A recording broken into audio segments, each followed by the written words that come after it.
promoting a healthy environment. It's the air we breathe.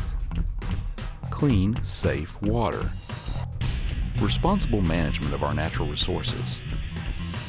We protect and restore for a sustainable future. Environment matters. So people come and they get to learn in a fun environment where they're not being kind of preached at, but really where they can see how easy it is to live sustainably. Well, pay a visit to a community event that keeps growing as more and more folks take living a more sustainable lifestyle to heart. Plus, with recycling that we've been doing at our school, I think that if you talk to any one of my students, they would say that they are now environmental stewards, that they care about things, that they found out new information just about our community and what our community needs.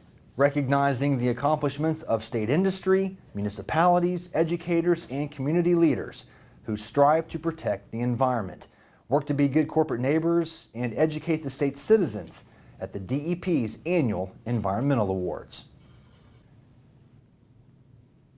Hello everyone, and welcome to another edition of Environment Matters. I'm Jake Glantz. Every year the DEP takes time out to honor the efforts of West Virginians who work to improve the environment that we all share. Good afternoon, and welcome to the 2018 DEP Environmental Awards.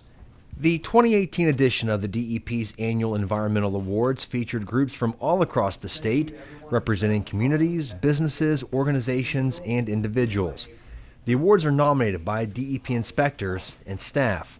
Nominated industries and businesses must have exemplary environmental performance, no outstanding violations, and a record of compliance with regulatory authorities.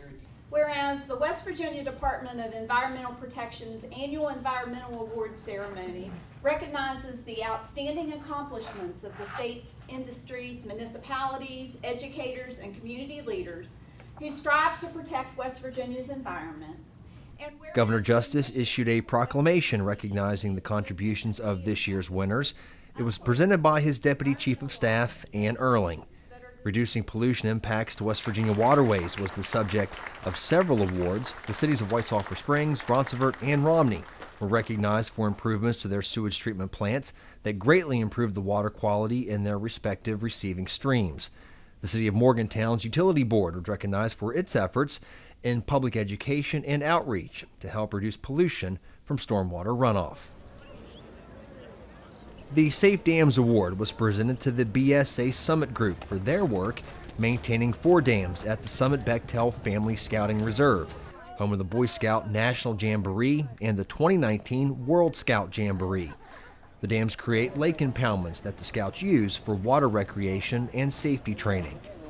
Several groups are recognized for education and community involvement, including Brittany Bauer's science class at Wyoming East High School, who have recycled nearly 85,000 plastic and aluminum items since September and won a national award for their efforts. Everything starts at an early age, but really getting them interested in science, wanting them to pursue careers in science. Right now, STEAM, STEM, those things, and just giving them an opportunity, because if they don't get their hands involved in it, they don't know that they're interested in it.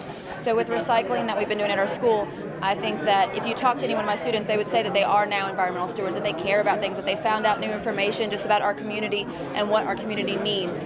And we don't have a landfill in our county. We don't have a recycling center in our community. So our students really stepped up and filled a need. In the early morning hours of October 21st, 2017, a warehouse full of plastics and materials used in the plastic making process caught fire in Parkersburg, West Virginia. It took the best efforts of volunteer fire crews from Wood County and the surrounding area to contain the blaze, which burned for several days and created a cloud of thick black smoke that could be seen for miles. The DEP honored those firefighters for their emergency response and presented Chief Mark Stewart of the Lubeck Volunteer Fire Department, who served as Incident Commander with this year's Cabinet Secretary Award. You knew you were probably going to be in for a big one, so when we pulled out of the station, you could see the smoke at midnight from 5 miles away. You knew it wasn't going to be a very fun fire. Really, we've trained on it your whole career. We've had smaller incidences where we've practiced a little bit, but Wood County is blessed to have the quality of leaders in the fire service. Probably put them up against any county in the state of West Virginia. We all work together, train together, bleed together, so when something happens, everybody knows what their job is and they just take off with it. A complete list of all of this year's winners is available on our website, dep.wv.gov. The city of Buckhannon was recognized for its ongoing environmental stewardship, taking top honors at last year's award ceremony. Mayor David McCauley accepted the 2017 Cabinet Secretary's Award on behalf of the city. The DEP's Mike Huff recently visited Buckhannon to see how the city is keeping environmentalism in the forefront. It's one of the first things you notice when you drive through downtown. Flowers everywhere. They're the work of Rob Barber and his team. Everybody really enjoys having the plants on Main Street.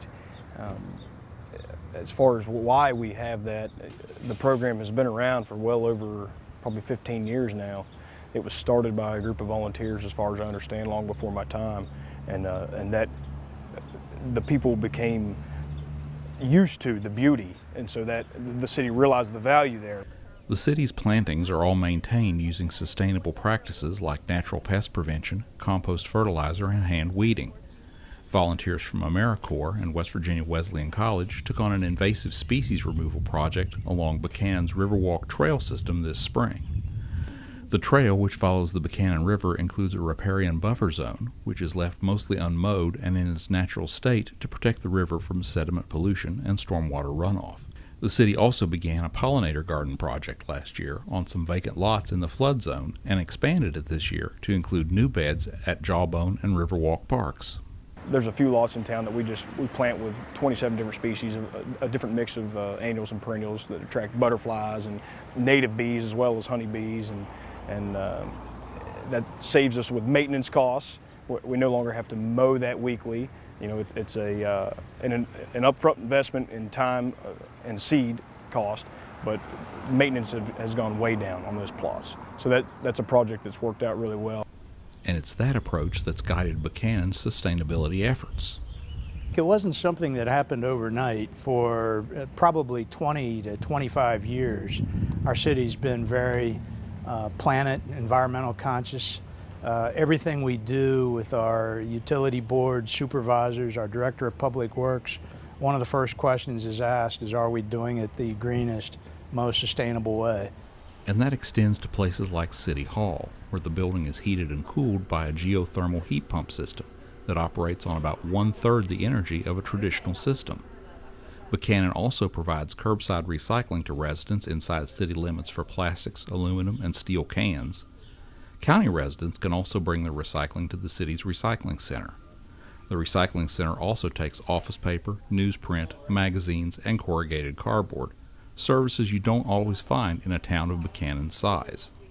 Well, it's just the right thing to do, number one. Number two, it's an engaging way to bring all kinds of citizens. There's not a lot that folks might agree to on the political front, but I think we all are, for the most part, in it together when it comes to protecting our planet.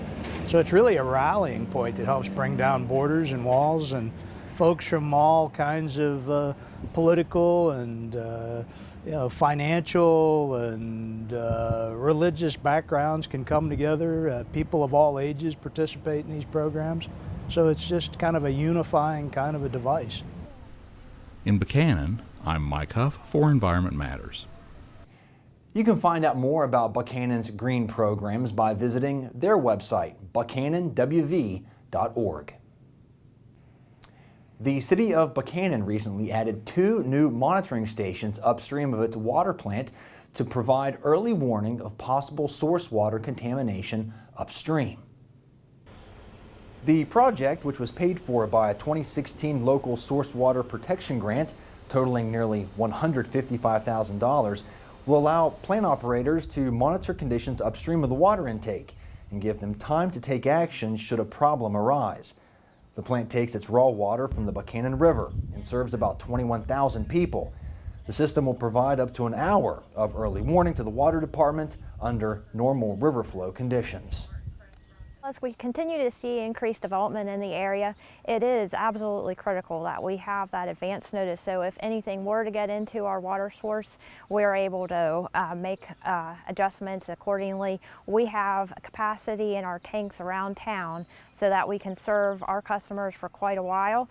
So all we'll need to do is shut off that intake and they're good to go if we have that advance notice. So this new warning system gives us that capability. In addition to the increase in natural gas activity, we also have an active rail line that runs along the river here, so that's something we like to keep an eye on. And just increase, Buckhannon is growing economically and we have more people moving to the area, more businesses as well. And so in general, just for all that non-point source potential pollution that might be impacting our system, we want to keep an eye out on that, continue to get the word out as far as education goes and trying to prevention, but also having this in place so if there is a problem, we're aware well in advance. Besides the city of Buckhannon, the water plant also serves 4 public service districts in the area, providing water to nearly all of Upshur County, as well as portions of Barber, Harrison, Webster, and Randolph counties. The DEP hosted a series of public meetings in McDowell and Mingo counties recently to discuss the development of total maximum daily loads, or Tmdls, in the Tug Fork watershed. A Tmdl is a plan of action used to clean up impaired streams that are not meeting water quality standards. Streams like Elkhorn Creek, seen here during a recent cleanup event organized by Trout Unlimited. Staff from the DEP's Division of Water and Waste Management presented monitoring plans for the watershed, including sampling locations and what parameters will be monitored. High levels of bacteria caused by failing septic systems or inadequate treatment operations in the watershed is an ongoing problem that the DEP is working to address. Adopt a Highway is a joint program of the DEP and the West Virginia Division of Highways. Every year, thousands of volunteers help remove tons of litter from West Virginia roadways. Among those volunteers, dozens of DEP employees. The DEP's Brianna Hickman shows us how with that story. Jake, you know the saying, if you're going to talk the talk, you need to walk the walk. And for a DEP volunteer crew recently, that meant a 2-mile stretch of McCorkle Avenue here in Charleston. Armed with trash bags, gloves, and litter grabbers, more than a dozen volunteers from DEP headquarters spread out across our Kanawha City neighborhood to help make it shine. Well, DEP has to live by what they preach, in my opinion. They need to get out there and do the same thing that they're asking other people to do. And not only that, this is our neighborhood where before, where houses and communities, they have their own neighborhood. This is our work neighborhood, and we need to help make sure that we stay proud and that we stay clean and healthy and look good for any people coming through. Every year, volunteers with the Adopt a Highway program help remove tons of trash from West Virginia roadways. This year, we've had almost 400 groups, and we've had approximately 4,600 participants that have collected over 200,000 pounds of trash. And it's those volunteers who are the backbone of the program. Oh, we wouldn't have this program without the volunteers. And they're proud of their state. They're proud of the beauty of West Virginia, and they want to make sure that it stays beautiful. And they get out there and they do their cleanups. I think they enjoy the fact that we provide the supplies and provide the pickup for the trash. But on a whole, I think the people of West Virginia are excited to make our state beautiful so we can be proud of it. Jake, the Adopt a Highway program was established in the late 1980s to improve the quality of our environment by encouraging public involvement in the elimination of highway litter. The program also saves taxpayers money by increasing public awareness of the consequences of litter left in the environment. The program offers volunteers the opportunity to take charge of their own environment by making a positive effort to create a cleaner, more aesthetic place in which to live. For Environment Matters, I'm Brianna Hickman. Thank you, Brianna. Besides being an eyesore in the landscape, litter, especially things like discarded takeout food items, create a hazard to wildlife by attracting them to the roadsides where they can be involved in collisions with vehicles. That's a good thing. Some area students took part recently in a tree planting at a mine reclamation site in Kanawha County. Students from Mary Ingalls Elementary and DuPont Middle helped plant more than 100 trees on Black Hawk Mining's Blue Creek Deep Mine and Refuge site as part of an Arbor Day celebration. Students were also treated to lunch and got a chance to visit information booths set up by the DEP's Division of Mining and others. The tree seedlings will eventually grow to cover the hillside, helping to return the landscape to its original pre-mine condition.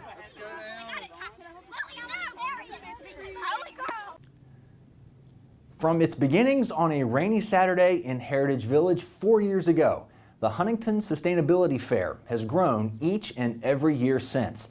The DEP's Liz McCown joins us now with a look at what's behind the festival's success. Jake, organizers say it's a family-friendly event that's been embraced by the community. Oh! From making flower pots out of newspaper to learning about the solar power options for homeowners, this year's Sustainability Fair had a little something for everybody. This is the 4th year for the fair, which is sponsored by the Marshall University Sustainability Department, Goodwill Industries of Kiowa, the Wild Ramp, and the City of Huntington. The message this year, living more sustainably, starts with a series of small steps. Absolutely. Something as small as changing your light bulbs to LED. Using less water when you brush your teeth, not using drinking straws. These are all things we can do every day that collectively would make a big difference. Organizers say that's a message that seems to be getting through. It is growing as we're seeing more and more in the media, and we're hit every day with these images of the large plastic mats in the ocean and animals struggling to survive due to plastics. It's really raising awareness that we can't go on creating all of this pollution and all of this waste. And so that's why we're here to promote things that you can do to cut down on plastics and all of this waste, little things every day.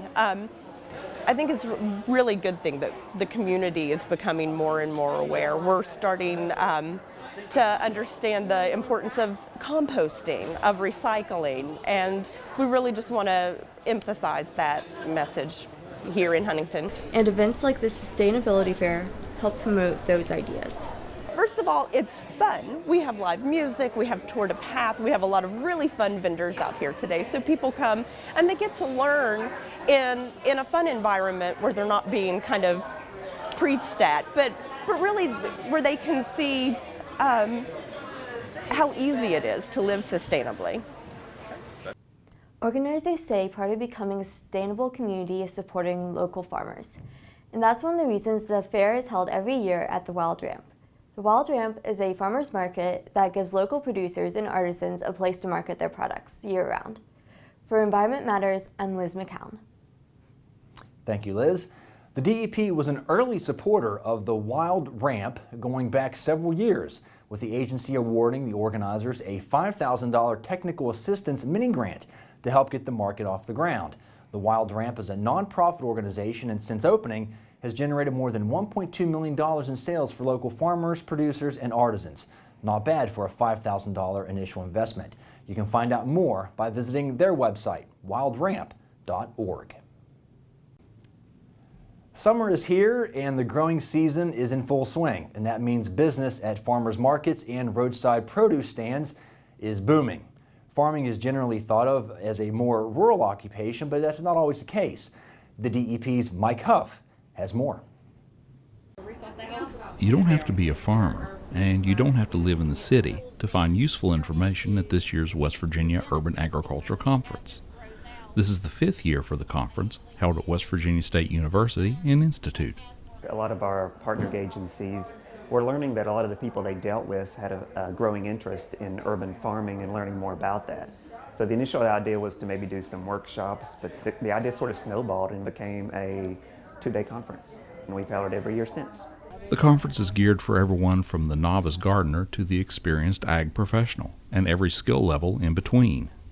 We try to cover all skill levels, so whether you're already operating a small farm business of some sort, or whether you live in an apartment and you have a patio and you might think about growing an herb garden, we kind of offer something for everybody. There's things on homesteading, cheese making, home butchering. We're even doing some marketing things if you are wanting to start a business, learning how to do that. We have some people here who are just sort of sharing their successes and challenges over the years as urban growers. Even the urban in urban agriculture can be a little misleading. Techniques taught here work in rural areas as well. Things like aquaculture, hydroponics, and high tunnels that can extend the growing season or grow food in places otherwise not suited for large-scale ag operations. That's especially important when it comes to bringing in fresh produce to underserved areas of the states, the so-called food deserts. We are made for the backyard gardener. We help them with everything from the soils all the way to the fruits, the vegetables, and a lot of stuff in between, marketing, safety. We've got a lot of people here, agriculture specialists that are teaching a lot of really interesting topics. According to the U.S. Department of Agriculture, urban ag has the potential to nourish the health and social fabric of communities, improve the physical landscape, and create economic opportunities for farmers and neighborhoods. It's a growing trend that's showing no signs of slowing down. In Institute, I'm Mike Huff for Environment Matters. For more information, visit urbanagwv.com. It's a DEP program that's older than the DEP itself. For more than 50 years, Youth Environmental Day has been celebrated at North Bend State Park.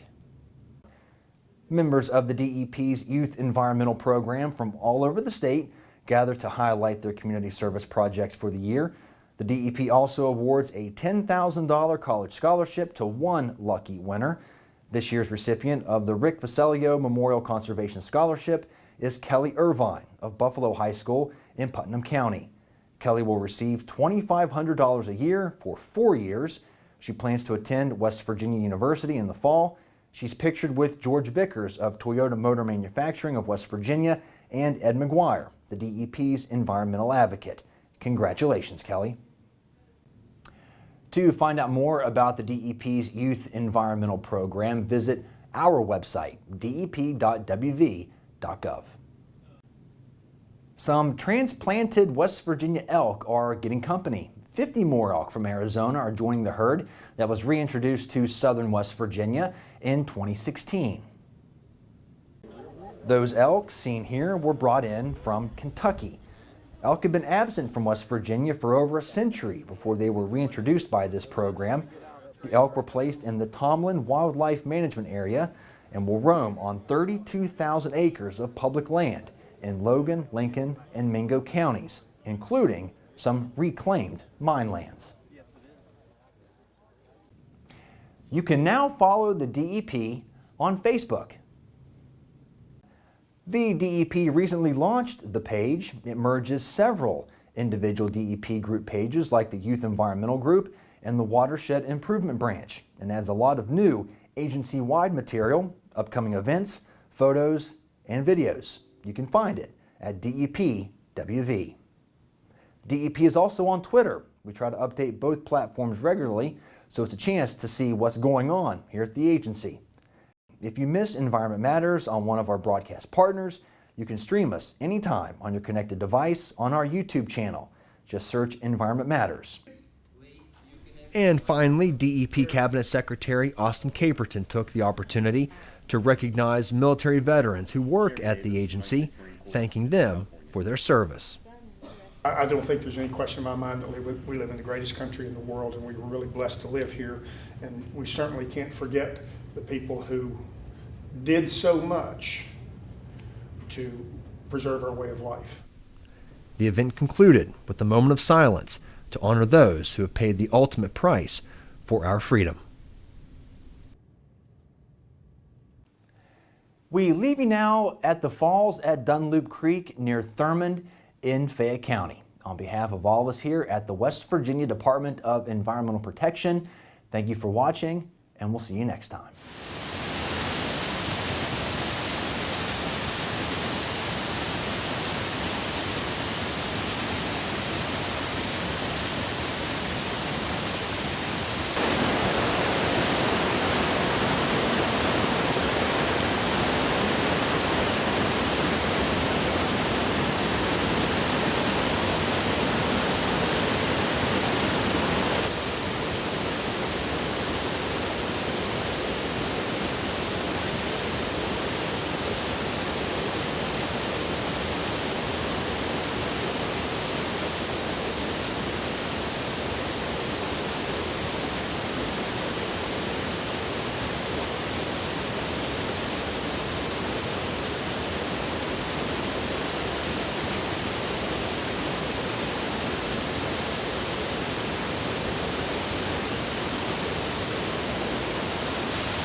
More than 800 people with one mission, promoting a healthy environment.